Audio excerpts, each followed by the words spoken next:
How do you escape from a communist country? So this is How to Escape from a Communist Country 101. All right. My husband is Cuban, and he got out of there when he was about 5 years old.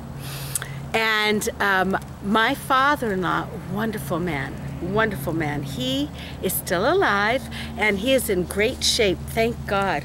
He takes really good care of himself. But anyway, when we first started to get to know each other, see, my mother-in-law, I told you about last time, we were all about plastic surgery. Well, my father-in-law, I went over to his house, and he sat me down and he told me his life story. And what an intelligent, brilliant, wonderful man. And he's an artist, and he's been a lawyer. They met at Harvard, even though they lived in Cuba. They met at Harvard, and well, she was at a local other school, and then he was at Harvard. But anyway, and so in his life, he was a lawyer. In Cuba, he was an insurance man, and he was also had a nail factory to make, nails, a hammer and nails. And anyway, so.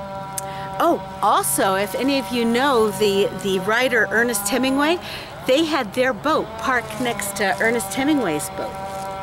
Okay, so anyway, he told me that what they did, they started to come into their house uninvited. The soldiers would come in and kind of terrorize them in their home, and then they came into his factory and start to take over and all this kind of stuff. So my father-in-law saw the light at the end of the tunnel. I mean, he saw what was happening. He saw into the future, and he realized that his life was going to totally change if he left his family there, and it wasn't going to change for the good. So he had a brilliant idea, and he sent his boat over to America, because you could only leave the communist country with the clothes on your back. So he sent his boat over there. So when his family left, and they went over to Miami, they were able to sell that and get a clean start. But he told me, for example, a story about the children. So this is like the little classrooms and stuff. The soldiers would come in to the classrooms, and they would say, "Who wants an ice cream?" And everybody, all the little kids would raise their hand, and they would say, I do.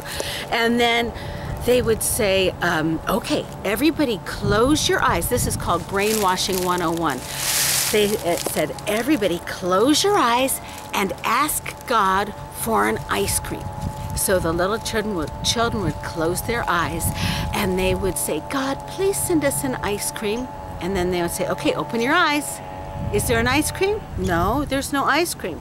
So then they would say, "Okay, everybody close your eyes and ask Castro to bring you an ice cream." And so they would close their eyes, and they would say, "Castro, please bring us an ice cream." "Okay, open your eyes." And guess what? You guessed it. Everybody got an ice cream. Okay, you see where that led.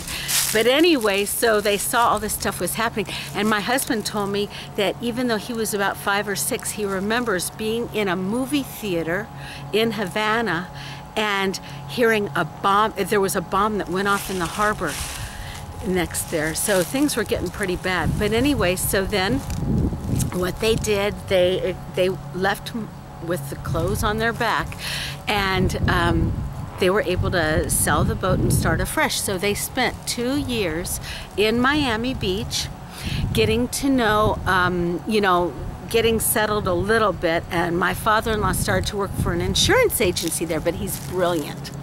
So he looked ahead, what would be good for his family, and he investigated and did research. And back in those days, research was harder than it is now. Now you can just Google it. But back then, he had to really, really look into it. And he was able to discover that in St. Croix, the Virgin Islands, they had 0 life insurance. So he realized, I could build up my money again by starting a life insurance company there, and then I can And at the same time, kill two birds with one stone. We can become American citizens.